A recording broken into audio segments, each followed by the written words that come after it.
How's everybody? Good. Well, we've had really good work so far as a team. I've been really pleased with sort of the energy and enthusiasm the players have had in terms of how they've gone about the work we did prior to practice, as well as since we started practice. We practiced Friday, Saturday, Monday, Tuesday, and today. So I think it's important that players have a vision of what they want to try to accomplish, the opportunity that they've created for themselves, and a vision of what they want to try to do, and that's everybody in the organization. And then everybody's got to take ownership to try to do their job and be responsible for what's expected of them, which goes for me, the coaches, all the players. And then everybody's got to have faith, trust, and confidence in themselves and their ability to do it relative to the challenge they have with the team that we're playing. And they have to have faith, trust, and confidence in their teammates. So we actually started working on Clemson yesterday as if it was a Monday practice. So we'll continue to do that for the rest of the week. And Friday will be our last practice day, and then we'll be off 3 days for Christmas. We'll practice here on the 26th. We'll leave on the morning of the 27th to go to New Orleans, and we will, practice there. From an injury standpoint, I'm sure everybody heard about, Dylan Moses' foot injury, which required a pin in his foot, very similar to what Mac and LeBron Ray had, same kind of injury. So he'll be out indefinitely. Those guys, all were out for 3 to 4 weeks before they could do much. And Deontay Thompson had a lower leg bruise, but he actually practiced today. So it's not really a problem. From a recruiting standpoint, this is all kind of new for us. But, the early signing period, I guess, is some kind of an indication of what kind of recruiting that you're doing. We're very pleased and happy with the 15 players that we were able to sign to Alabama today. I think there's a lot to do to finish this class, and we can only take 23 guys this year, so we basically have 8 spots left. I think these signings today represent a lot of hard work. And, the coaches did a good job, a lot of our players, the team we have here at Alabama, the academic folks, when these guys visit, our administration, all did a very good job. So we've kind of identified our needs, and hopefully we'll be able to continue to finish with a lot of good players who are left out there that are going to wait till February or maybe sign in the next 2 days. But we really can't comment on that. Josh is going to give you guys a release on these 15 players. So that'll give you probably the information that you need on each and every one of these players.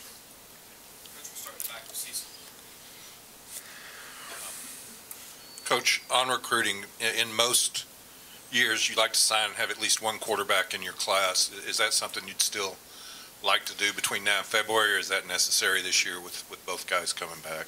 Well, we have tried to recruit a quarterback, and we're going to continue to try to do that.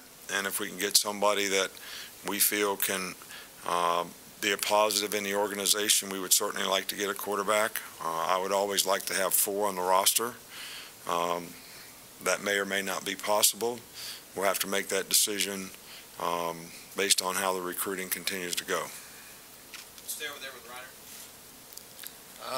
Looking at the running back rotation, how hard has it been or how challenging has it been to kind of divvy up the carries? And do you think a player like Damian Harris could conceivably get the ball more in the semifinal game?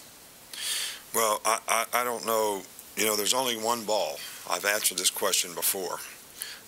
So you're asking me, do I think everybody's getting enough carries? Then you ask me if one of the guys can get more carries. There's still only one ball, and we're only going to run the ball so many times. So, we're going to have a plan for how we want to try to play the guys in the game. And the guys that are playing well in the game usually get to play a little bit more, and maybe they'll get a few more touches. But we certainly have 4 guys that we've tried to have a plan for. 3 of them have played, pretty extensively and all made a real significant contribution this year, and we want them to continue to do it. But what I talked about earlier, of everyone taking ownership for whatever their job is in this game and whatever opportunities they get, we want them to be very well prepared so that they can go out there and do a great job, and that would be the same case whatever the role is for these running backs. Given how senior heavy your secondary is, how vital was it to go out and address that with this recruiting class? And what have you seen from the guys that maybe could come in and provide depth right away? Well, I think that we still feel like we're recruiting several other defensive backs, and I think, we're probably going to lose 5, maybe more. So we would like to replace that many guys. So whether that's going to be possible or not, I don't know. I know that we're recruiting several other guys that we feel like are really good players that may be able to contribute to it. We feel really good about the 3 players that we got today that are DBs. We feel like they're all really, really good athletes, really good players. Jalen Armour-Davis, we think, is a very skilled guy. Savion Smith is here and practicing, and we can see with our own eyes that he's going to be a very good player. And Josh Jobe is, was one of the target guys that we've had, all year long. And like I said, there's still other guys out there that we think are very good that could help us in the secondary as well. Back over to John Cena. This is more of a big picture question, but Clemson lost about as many really key players on offense last year as you guys did on defense. What does it say about the stability of a program that you can kind of not miss much of a beat even when losing that kind of talent? Well, we're pleased with the way some of the guys on our team accepted the challenges of their new role on the team, and those guys made progress and improved throughout the year and played very well for us. But we still have a tremendous amount of respect for some of the guys that we lost and the great job that they did in their careers here at Alabama. From Clemson's standpoint, they have really good players. They recruit well. And the guys that they've had step in on offense have done a fantastic job for them this year, starting with the quarterback, the receivers, the new running backs. Those guys have all been very effective for them, and they are almost as productive offensively as they were a year ago. You mentioned Savion. Just how much does his past experience kind of potentially help your secondary for the future? Well, I think anytime you get a guy that's played in major college football games before and probably knows a little bit more about what it takes, probably has a little more maturity, I think that's always probably a positive for a guy in terms of his readiness to come in and play. But we're excited that he's here, and we're excited to have the opportunity to work with him even in this time, which is a little more difficult now that we're working on an opponent.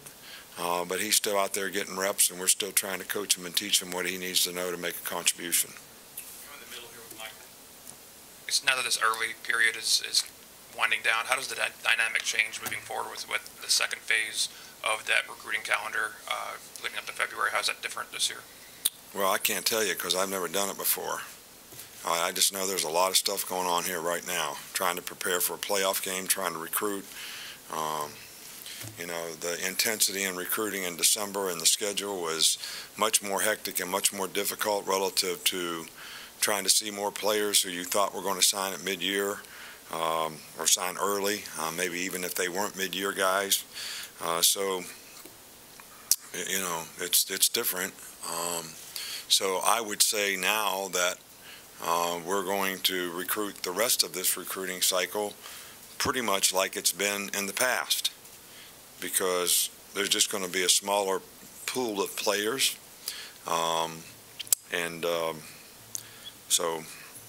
But I can't answer the question because I have no experience at this.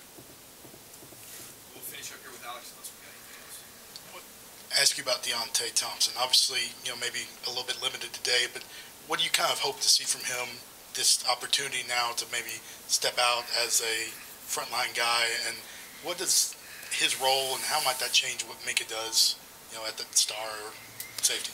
Well, we'll have to make a decision on that. You know, we're kind of working several different combinations right now, but we have a lot of confidence in Deontay. He's really, improved a lot throughout the course of the year in terms of his knowledge and experience and understanding of what's expected of him. He has really good range, and we need him to play well for us, and we certainly feel like he's capable of doing that. And when he's had the opportunity to play this year, he's played well for us. So I'm not happy that Hootie's not going to be here, and he's a senior, and we'd love to see him be able to compete in these playoff games. But excited for Deontay and the opportunity that he may have. All right, thanks, guys.